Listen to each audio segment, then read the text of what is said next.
Hello again.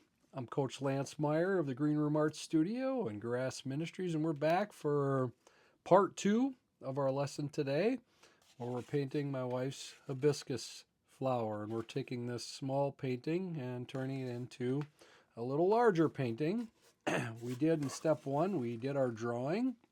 So if you haven't completed your drawing, you want to make sure you have a drawing of the flower.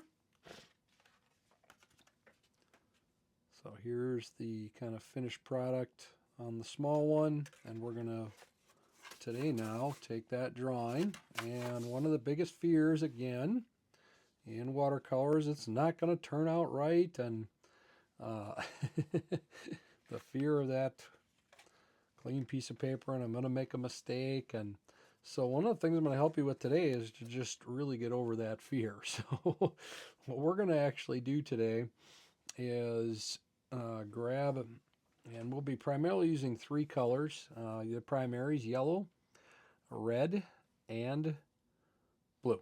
I had to think about those primaries for a second, but I have a number of different paint things that I'm using, but you can simply go to the Dollar Tree and pick up some watercolor, the cheapo watercolor paints. Um, these are another little bit step up from that. I started doing a lot of my watercolors just with the little praying set, and you can actually get some pretty good work even from this kind of thing. So if that's what you got today, and just some watercolor paper I use 100% cotton, but if you just have some watercolor paper that's got a little extra oomph to it, that'll help. Most of the cheaper brands like Strathmore and those are usually 25% cotton. When you're getting into arches and some of the other 100% cotton, you can purchase at like a Hobby Lobby.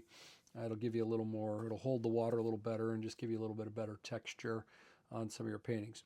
The other thing I've done is just you can get these little things at a Dollar General and then put the paints, just little bottle or a little more professional kind of paints, even if they're not the most expensive. And that'll work as well. Again, Hobby Lobby, Master's Touch, really pretty good quality paints that you can use. You can also at Hobby Lobby just get something like this, and get that open. That has all the colors, and then all I do is just take a little spritz bottle and spray them, and you can do that too. That's another option. And then I'll give you the high-end option, and that is to use more of a Danial Smith and a whole palette. And you can see I have my palette here, and it's always dirty because I'm always painting. So I do periodically clean it. But I have my colors laid out, and you can kind of see the colors of the rainbow the way that is. And we'll talk more about that another time. But basically today we're just going to be using yellow, red, and blue, and any of those red, yellows, and blues will work for you today. Now, here's what I'm going to do. Another good example. Oh, something got on there. Not a big deal. Just brush it off or something, just happy mistakes. Happy mistakes. Now, one of the keys, and especially when I was first starting in watercolor and just kind of learning the whole kind of drawing, all those kinds of things, one of the things I learned to do is use yellow. Now, here's the cool thing. This whole picture that is red, yellow, and green actually has very little green in it. I did at the end use a little bit of green, but basically it's blues and yellows. And even in my red, I have yellows back behind that to help it pop a little bit. So to kind of get us over our fear a little bit, we are actually going to take yellow. I have a little squirt bottle. Sometimes I'll just spray the whole painting a little bit, or at least parts of the painting, to kind of, especially where these leaves and stuff are.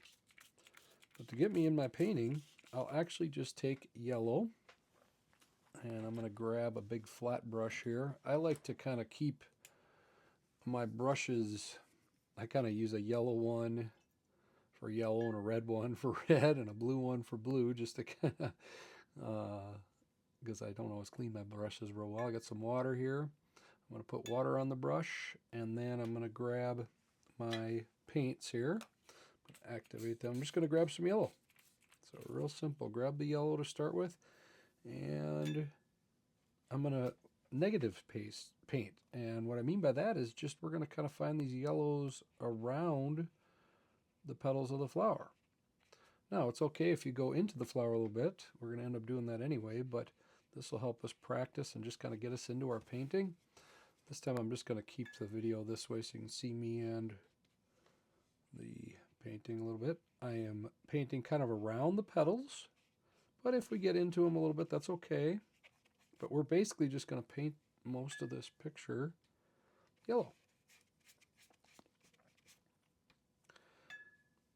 Sometimes it helps to just take some regular water to start with and actually paint with just plain water kind of around the petals again too, around the petals and leaves.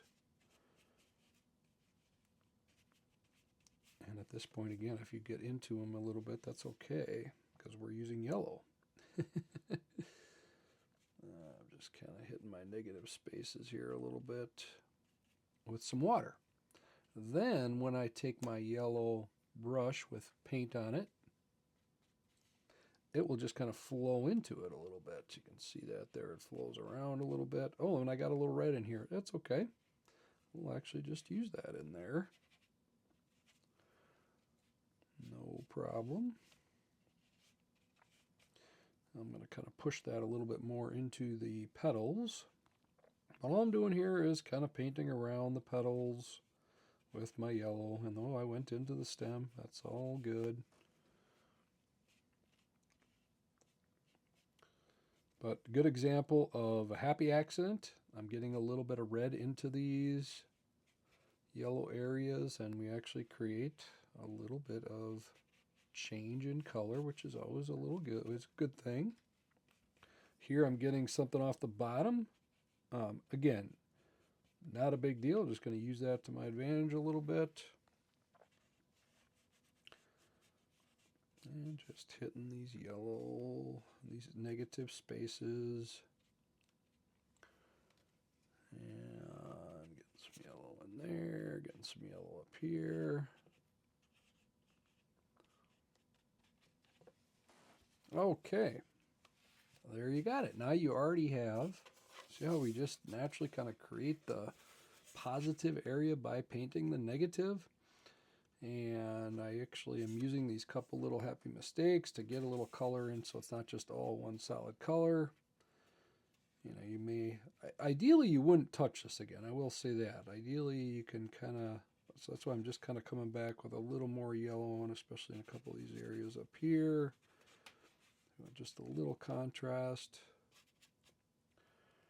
And now I have my painting started, and I love doing it this way. You can always paint over yellow, and it gets me into my painting, and I already can kind of see what I'm doing a little bit. Now, I'm actually going to do the same thing, not probably a little more of a dry brush, although I take that back. I am going to just throw a little bit of splashing, a little water in there so it moves around a little bit. But I'm actually going to paint my flower, the petals, yellow. And I'm actually going to use more pigment. I might, if I have another yellow with it, and in fact what I'll do, just so you can see it a little bit, is I'll use yellow with just a tiny bit of red in it. The goal here, the only reason I'm doing that is just so you can kind of see it a little bit more, so it's different from the, so the positive space is slightly different than the negative space. But I'm putting this yellow in behind the red, which actually is going to, I'm happening to use a Hansa yellow, but any yellow will do. And I'm adding just a little red to it, just a touch. So what color is that going to turn? It's going to turn orange, right? And just so you can see the difference between the positive space and the negative space.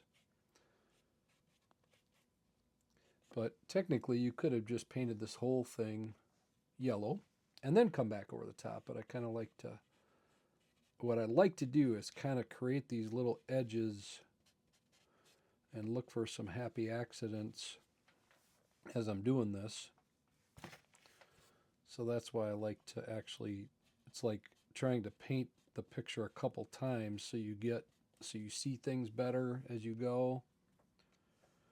Again, just a little bit of off color so it's not the same as the background, but it's primarily yellow, and I think I just hit all my petals there, right?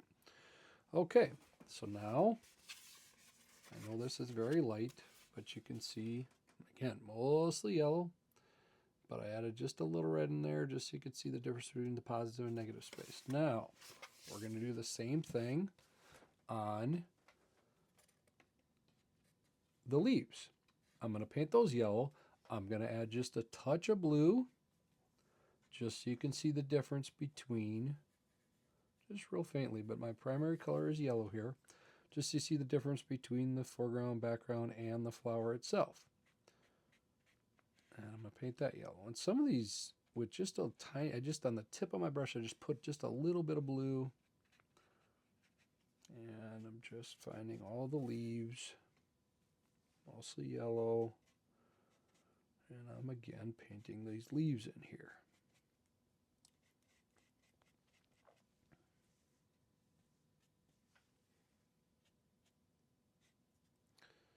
Again, this is great because I'm kind of practicing my strokes a little bit. Some of these may end up, I may not end up changing anything on these. I may end up changing them a lot, but that got a little more green than I was intending, but that's okay.